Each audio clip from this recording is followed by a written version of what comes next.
So I get this all lined up so that I know where the camera is, and then I hit the record button and it zooms in. What the fuck is with that? So anyway, I had it so that it was like back there, and it zoomed in. So, somebody made the comment to me that maybe I wouldn't be so dysphoric if I took a little bit of attention to my appearance. I'm having sneezels right now. First of all, this is after I brushed my hair.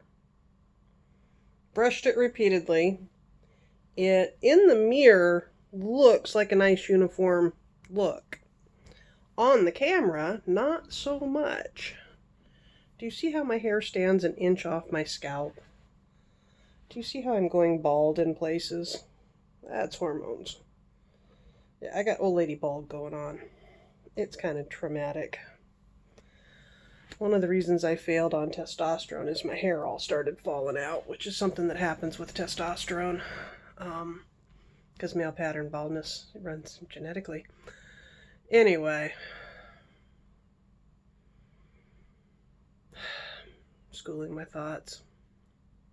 If I took a little bit of care with my appearance, what they meant was wear makeup. Style my hair and wear makeup. When I put makeup on, A, I feel like a clown. It does not feel like a natural part of myself. And B, I hate makeup, even when it looks good. And C, it makes my skin crawl. Do you see my complete and utter lack of eyelashes? Let's see. Can you see that? How I have like 18 eyelashes on either eye. I used to have really thick, really long eyelashes. The kind people stop you in the grocery store and make comments about. Same way I have really long, hard nails. Okay? And I put some Revlon mascara on one day, and my eyes swelled shut and turned crusty and bleedy, and I wound up in the emergency room, and they treated it with steroids and did all kinds of stuff and went, wow, you're allergic to something in that, don't do that again. And the end result was I have like 4 eyelashes right here and about 20 eyelashes total across the tops. I have no eyelashes because of makeup. One time I put a lip gloss on because my lip was splitting, and my lips swelled up and cracked and bled and took over a month to heal. Do you see the lack of eyebrows? They're my own damn fault from overplucking. Because I used to have big, bushy, monobrow eyebrows, and I plucked, and I plucked, and I plucked, and one day, there's no eyebrows. I hate makeup. If makeup is what it takes to supposedly not be dysphoric, I'm just going to be dysphoric because I'm not going to wear makeup. It makes my skin crawl. It itches. It burns. It feels like 55 zits are about to explode, just under the skin, the feeling? You're just like, what's there? You're not allowed to touch your face. Makes my face puffy. I hate makeup. So I want to color that wall. I want to wood panel this whole corner. That's what I want to do. This is my corner. I'm not going to pan out because it's a mess right now, because everything's a mess right now. But I want to, there's a big glass door, and then the window, and then this wall here. So, see, this is my arts and crafts section. And that's the outside garden room. That's as far as I'll go. Yes, that is the same paper mache project I started on a month and a half, 2 months ago. I'm still working on it. That's one of the neat things about paper mache is you can set it down and come back to it. And if your balloon is popping while you're working on your paper mache, you're doing it wrong. Okay? So many people do it wrong. Here, watch. It's still too flexible. This one's almost hard enough. Anyway. So yeah, somebody said maybe I wouldn't be so dysphoric if I took care with my appearance. I'm a goblin. Okay? That's what I am. And yeah. Anyway. So I wanted to talk about value a little bit. I'm trying to look at the clock. 5 minutes, okay. The hubby does not like the longer videos. They're too long for his attention span. Maybe I'll just make longer videos from now on. All of them will be longer. And the good shit will be set at around, oh, I don't know, 28 minutes.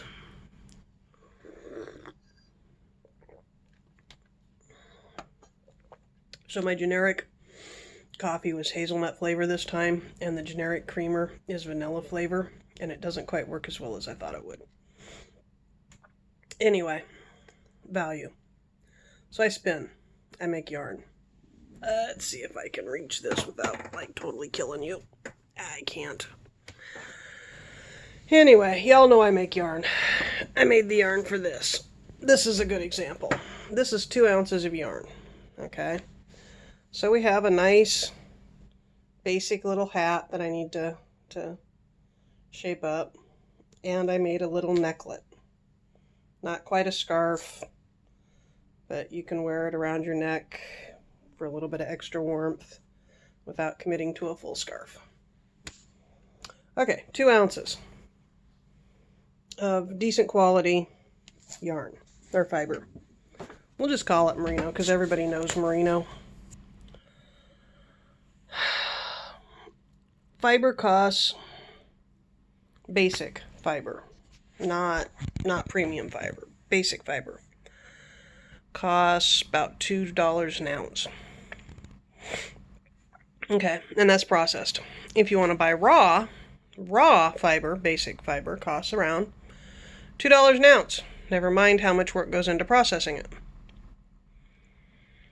If I take 6 hours and spin that 2 ounces into a skein of yarn, that skein of yarn's worth about $30.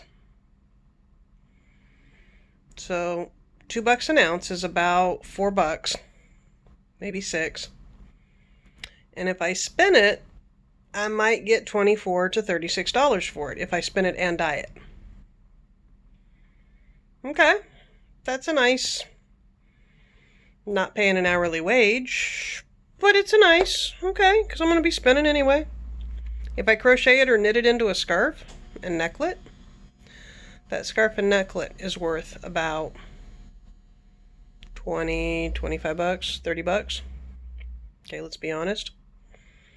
So, from raw to finished is the same price. And from yarn to product is almost always the same price. So if you're in the fiber business, the fiber arts business, the profit margin is in raw and in yarn.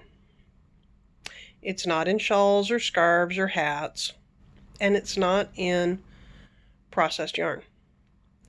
Now, if you take a white processed yarn tail, it's going to run around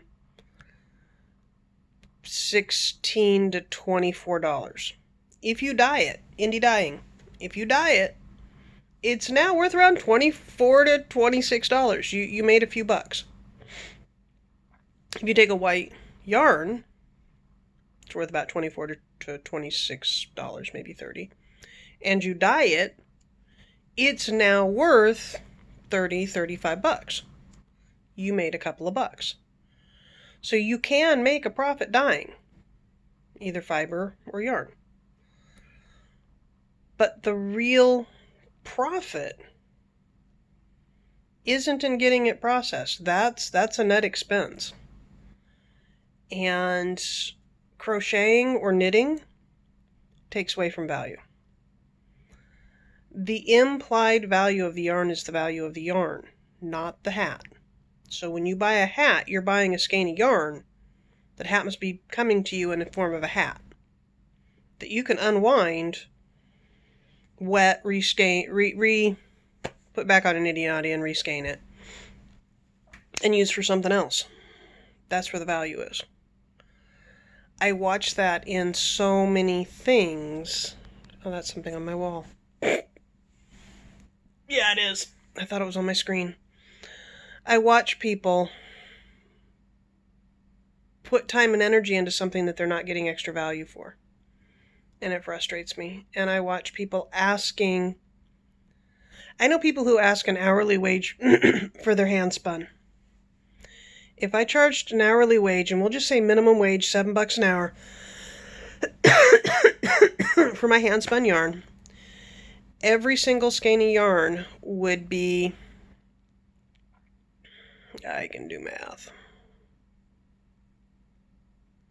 $35, $50. And if I dye it, then it's $50 to $60. It's premium spun yarn. It really is. It's beautiful yarn. But if I go to somebody's booth at a art fair or whatnot, and they've got $60 skeins of yarn, I go, wow, too rich for me, and I keep walking. You know? I don't know. I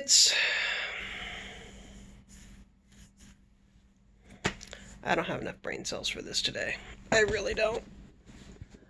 I'm very frustrated with the way our economy has shifted. And our culture has shifted in the last 100 years. How's that for sounding like an old fart? There is no value placed on piecework. It used to be women would embroider or weave and then sell it to see. Here's my chair popped. Okay, there. Yeah, okay. That was funny. I think we're just going to consider it quit on that note, and I'll come back to it another day. I'll talk to you later.